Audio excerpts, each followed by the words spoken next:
आज की कहानी एक ऐसे प्यार की है जो एक खूनी अंजाम तक जा पहुंचा, जहां मोहब्बत की शुरुआत मुस्कान से हुई, लेकिन उसका अंत खून से हुआ। यह कहानी है उत्तर प्रदेश के सोनभद्र जिले की, जहां एक युवती प्रिया सोनी अपने ही पड़ोसी एजाज अहमद के प्यार के जाल में उलझी, और जब उसने धर्म बदलने से इनकार किया तो उसी प्यार ने उसकी जान ले ली। यह मामला सिर्फ हत्या नहीं था, बल्कि एक ऐसी सच्चाई थी जिसने पूरे इलाके को हिलाकर रख दिया। तो चलिए शुरू करते हैं। प्यार, धोखा और मौत। प्रिया सोनी हत्याकांड की कहानी। 21 सितंबर 2020 की दोपहर करीब 3 बजे उत्तर प्रदेश के सोनभद्र जिले में फैले वाराणसी शक्तिनगर राजमार्ग पर एक दिल दहला देने वाला मंजर सामने आया। वन विभाग की जमीन के एक हिस्से में झाड़ियों के बीच किसी ने एक युवती की सिर कटी लाश देखी। यह खबर जैसे ही फैली, पूरे इलाके में सनसनी मच गई। कुछ ही मिनटों में स्थानीय लोग वहां जमा हो गए। वहां के चौकीदार ने यह नजारा देखकर तुरंत चोपन थाना को सूचना दी। थाने से इंस्पेक्टर नवीन तिवारी पुलिस टीम के साथ मौके पर पहुंचे। घास फूस से ढकी लाश को हटवाकर जब उन्होंने देखा तो सामने जो नजारा था वो किसी भी इंसान के रोंगटे खड़े कर देने वाला था।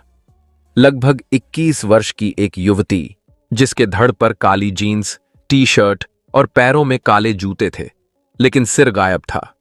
इंस्पेक्टर तिवारी ने आसपास के इलाके की तलाशी शुरू करवाई, पर सिर कहीं नहीं मिला। वहां मौजूद लोगों में से कोई भी उस लाश की पहचान नहीं कर सका। लाश की तस्वीरें खींची गईं और फिर उसे पोस्टमार्टम के लिए मोर्चरी भेज दिया गया। थाने में चौकीदार को वादी बनाकर अज्ञात आरोपी के खिलाफ धारा 302 और 201 आईपीसी के तहत केस दर्ज कर लिया गया। लेकिन यह सिर्फ शुरुआत थी। कुछ घंटों में लाश की तस्वीरें सोशल मीडिया पर वायरल हो गईं। शाम तक मोहल्ला प्रीतनगर, वार्ड नंबर 7 के रहने वाले लक्ष्मी नारायण सोनी अपनी छोटी बेटी शर्मिला के साथ थाने पहुंचे। उन्होंने तस्वीर देखकर ही पहचान ली, ये मेरी बेटी प्रिया सोनी है। लक्ष्मी नारायण ने बताया कि प्रिया ने उनकी मर्जी के खिलाफ पड़ोसी एजाज अहमद उर्फ आशिक से शादी कर ली थी और फिलहाल ओबरा में रह रही थी। शिनाख्त होते ही पुलिस के लिए यह केस एक ठोस दिशा में बढ़ गया, लेकिन सिर अभी तक नहीं मिला था।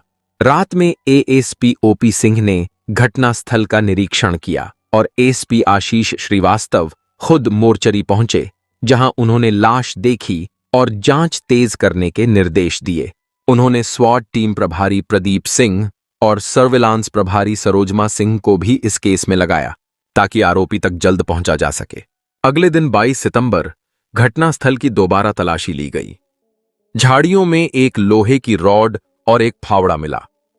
अब शक और गहराने लगा। कहीं सिर को जमीन में गाड़ तो नहीं दिया गया? जब झाड़ियों को और गहराई से खंगाला गया तो 150 मीटर दूर एक जगह से प्रिया का सिर बरामद हुआ। पूरा इलाका सन्न रह गया। पुलिस ने तुरंत प्रिया के पति एजाज अहमद और उसके करीबी लोगों की सूची बनवाई। उनके मोबाइल नंबर सर्विलांस पर लगाए गए। सर्विलांस टीम ने जब कॉल रिकॉर्ड्स खंगाले तो जो बातें सामने आईं, उन्होंने एजाज को शक के घेरे में ला खड़ा किया। घटना के दिन दोपहर में प्रिया और एजाज के बीच बातचीत के सबूत मिले थे। बातचीत के बाद प्रिया की लोकेशन ओबरा से घटनास्थल तक आई और वहीं पर उसका मोबाइल सिग्नल बंद हो गया था।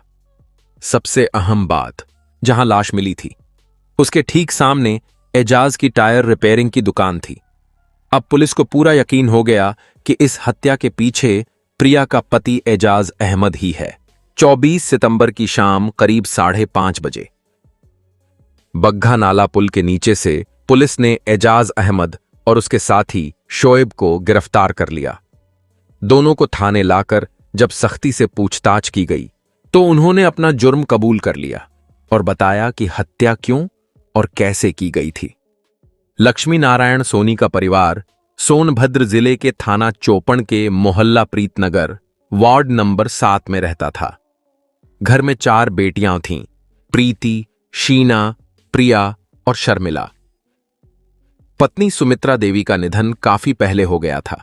Lakshmi Narayan Kanhaiya sweet house and restaurant में काम करते थे। वहीं से मिलने वाली मामूली तनख्वाह से वे किसी तरह घर का खर्च चलाते थे। बेटियां समझदार थीं। उन्होंने अपने पिता का बोझ हल्का करने के लिए मेहनत से पढ़ाई की। प्रिया सोनी, जो चारों में तीसरे नंबर पर थी, अपने रूप, आत्मविश्वास और आधुनिक सोच के लिए जानी जाती थी। गोरा रंग, नाजुक काया और आकर्षक व्यक्तित्व।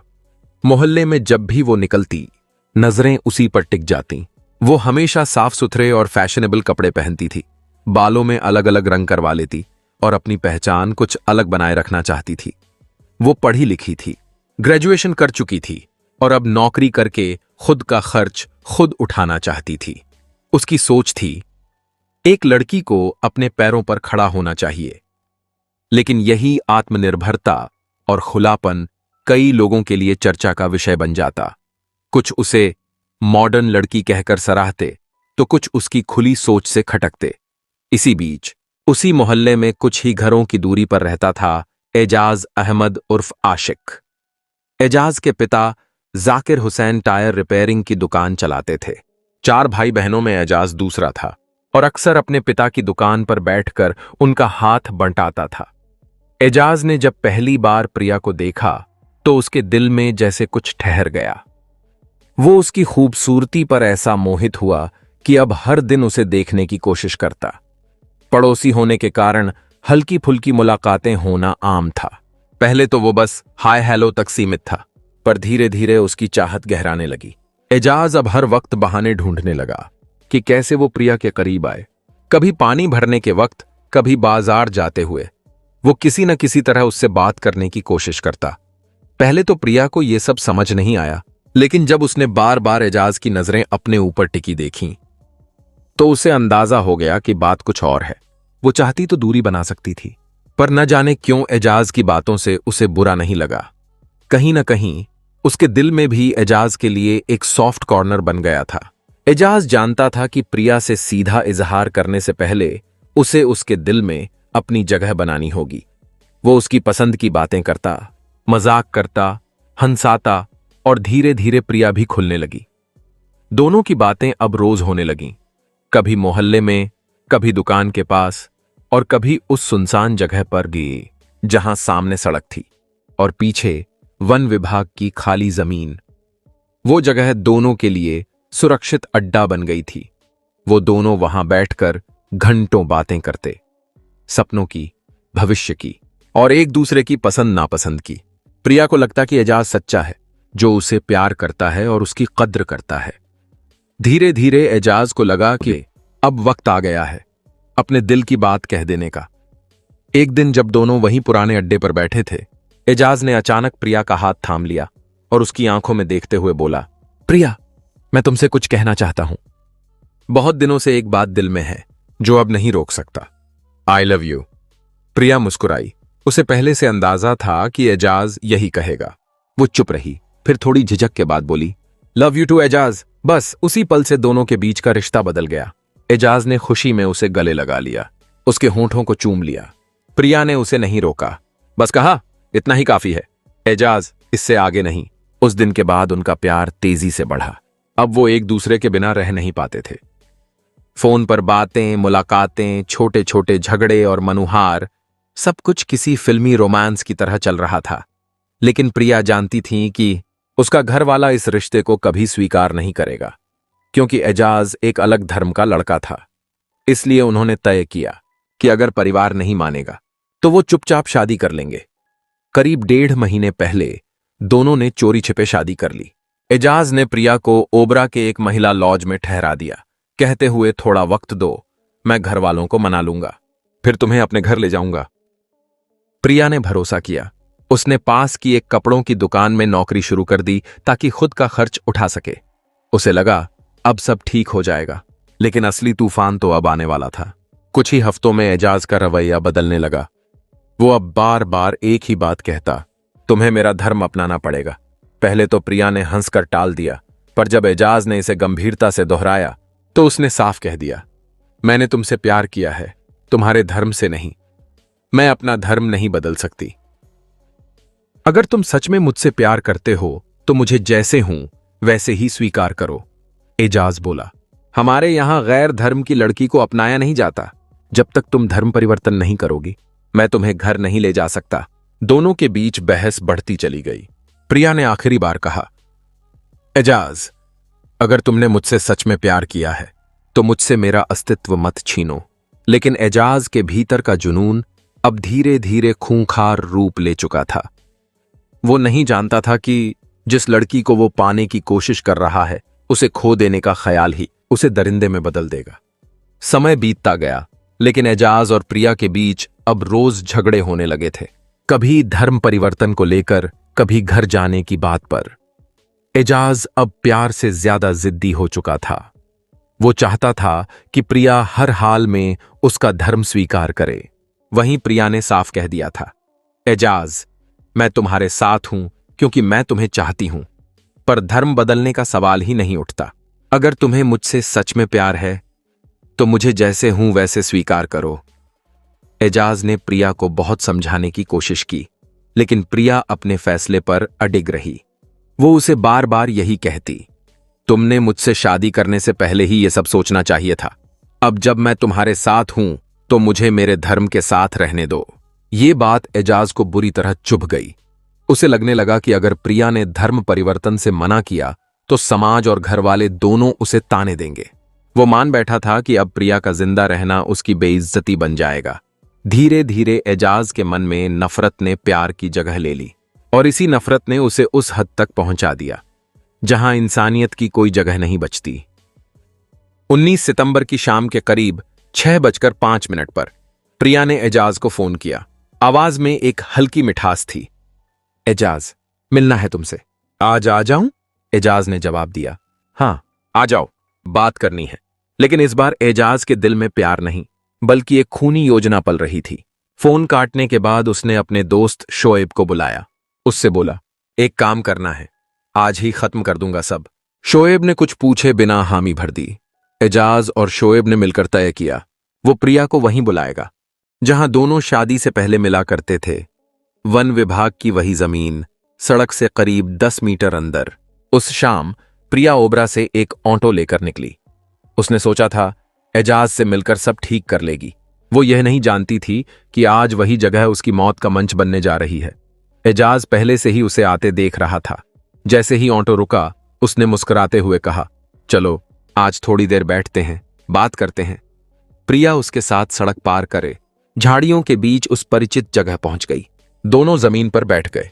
कुछ मिनटों तक दोनों के बीच चुप्पी रही। फिर एजाज ने वही पुरानी बात छेड़ दी, प्रिया एक बार फिर सोच लो, धर्म बदल लो तो सब आसान हो जाएगा। प्रिया ने गहरी सांस ली, थोड़ी देर तक उसे देखा और बोली, मैंने कह दिया ना, नहीं करूंगी। अगर तुम्हें मुझसे प्यार है तो मेरे धर्म को भी प्यार करो। एजाज का चेहरा सख्त हो गया। उसने कहा, तुम जानती हो मेरे घर वाले तुम्हें ऐसे नहीं अपनाएंगे, तो मत अपनाओ। प्रिया ने तमतमाते हुए कहा, लेकिन मैं अपने भगवान से मुंह नहीं मोड़ सकती। प्यार का मतलब मजबूरी नहीं होता। सुनकर एजाज की आंखों में गुस्से की लपटें उठने लगीं, पर उसने खुद को संभाला और बोला, तुम यहीं रुको, मैं अभी आता हूं। वो तेजी से उठकर अपनी दुकान की ओर चला गया। वहां उसने अपनी टायर रिपेयरिंग की जगह से एक लीवर रॉड और एक धारदार चाकू उठाया। साथ ही शोएब को इशारा किया, आजा, वक्त आ गया है। एजाज वापस झाड़ियों में पहुंचा।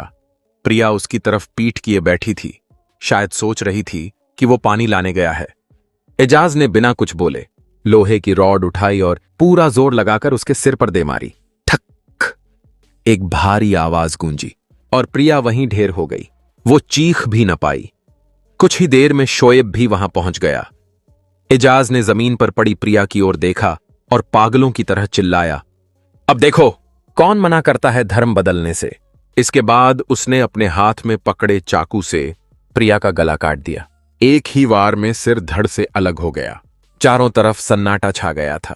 झाड़ियों में बस खून की गंध थी और हवा में मौत की ठंडक। एजाज ने सिर को एक थैले में रखा और झाड़ियों के अंदर लगभग 150 मीटर दूर जाकर फेंक दिया। फिर शोएब से बोला, अब इसे दफनाना पड़ेगा।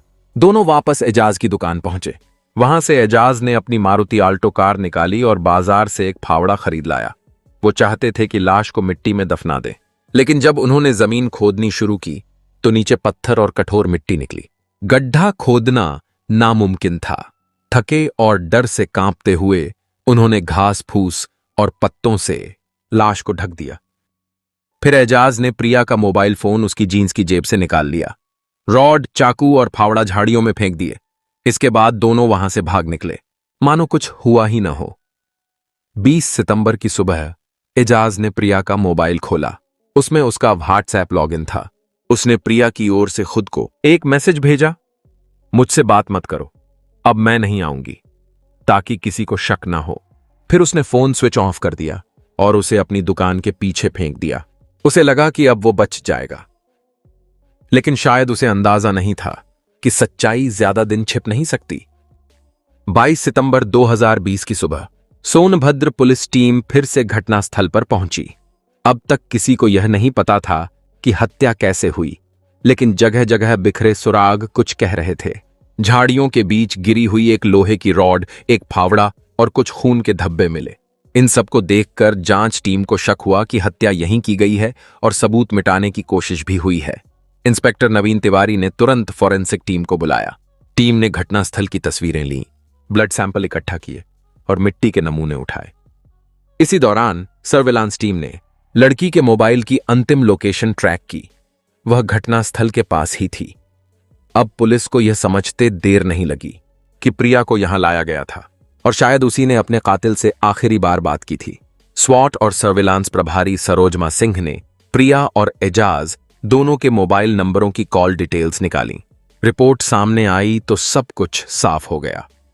हत्या के दिन 19 सितंबर को एजाज और प्रिया के बीच 12 कॉल्स हुई थीं। सबसे आखिरी कॉल शाम 6:05 पर हुई और उसके 20 मिनट बाद ही प्रिया का मोबाइल ऑफलाइन हो गया था। इतना ही नहीं, एजाज का मोबाइल उसी वक्त घटनास्थल के टावर लोकेशन पर मिला, यानी दोनों एक ही जगह थे और उसी वक्त प्रिया गायब हो गई थी। एसपी आशीष श्रीवास्तव ने तुरंत आदेश दिया, एजाज को हर हाल में पकड़ो, वो इस हत्या का मास्टरमाइंड है। 24 सितंबर की शाम पुलिस को एक गुप्त सूचना मिली कि एजाज और उसका साथी शोएब बग्घा नाला पुल के पास देखे गए हैं। उनके पास से एक मोबाइल फोन और कुछ खून से सनी मिट्टी मिली। दोनों को थाने लाकर पूछताछ शुरू हुई। स्वॉट टीम, थाना चोपन पुलिस और सर्विलांस यूनिट ने तुरंत इलाके को घेर लिया। करीब 5:30 बजे पुलिस ने दोनों को पकड़ लिया। उनके पास से एक मोबाइल फोन और कुछ खून से सनी मिट्टी मिली। दोनों को थाने लाकर पूछताछ शुरू हुई। शुरुआत में एजाज ने सब झूठ कहा, मुझे कुछ नहीं पता, मैं तो घर पर था। लेकिन जैसे ही पुलिस ने लोकेशन डिटेल, कॉल रिकॉर्ड और सबूतों की तस्वीरें सामने रखीं, वो टूट गया। धीरे धीरे उसने सब सच उगल दिया। कैसे उसने प्रिया को बुलाया, कैसे उसने लोहे की रॉड से मारा, फिर उसका सिर अलग कर झाड़ियों में फेंक दिया। उसकी आवाज कांप रही थी, लेकिन चेहरे पर पछतावे का नामो निशान नहीं था। पुलिस की डायरी में दर्ज हुआ वो बयान जो सुनकर किसी का भी दिल दहल जाए। मैं उससे बहुत प्यार करता था, लेकिन जब उसने धर्म बदलने से इनकार किया तो मुझे गुस्सा आ गया। मैंने सोचा, अगर वो मेरी नहीं हो सकती तो किसी की नहीं होने दूंगा। उसने बताया कि हत्या के बाद उसने प्रिया का मोबाइल अपने पास रखा और खुद को मैसेज भेजकर यह दिखाने की कोशिश की कि वो कहीं चली गई है। फिर उसने मोबाइल झाड़ियों में फेंक दिया ताकि कोई उस तक न पहुंच सके।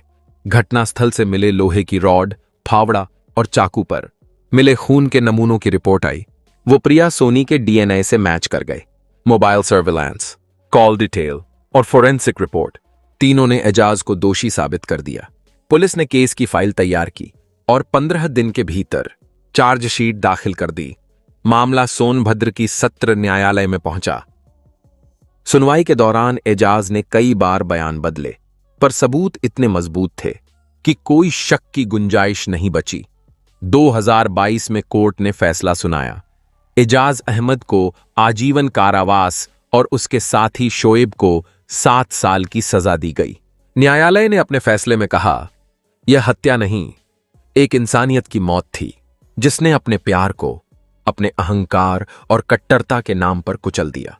लक्ष्मी नारायण सोनी, जिसने अपनी बेटी की सिरकटी लाश पहचानी थी, आज भी हर सुबह उसकी तस्वीर के सामने दीप जलाते हैं।